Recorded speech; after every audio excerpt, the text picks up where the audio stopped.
anh có lâu thính sẽ là cả vòn rình dê lăng thế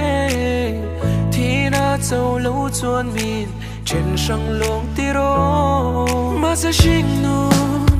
qua nun na đua cẩn thận tu ra đua anh mà đã thắp lâu năn na care po cẩn thận tu ra đua vì thấy cần đi lâu qua đây là ni si anh suy bia ra là nghe chua nhìn lâu qua về rồi ta chưa đến chân na ôm tổ lâu anh thì chỉ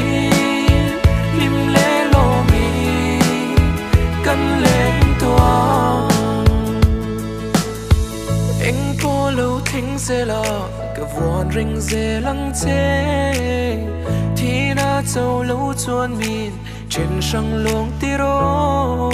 nát na i đâu rồi lâu tôi xuống lên là hát phân sẽ can pan nè đã trong trái cái tiếng chỉ na i đâm nan mà sẽ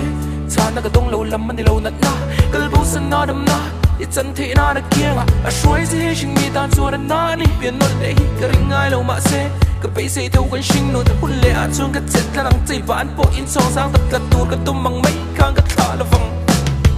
anh suy bia ra là nghe chua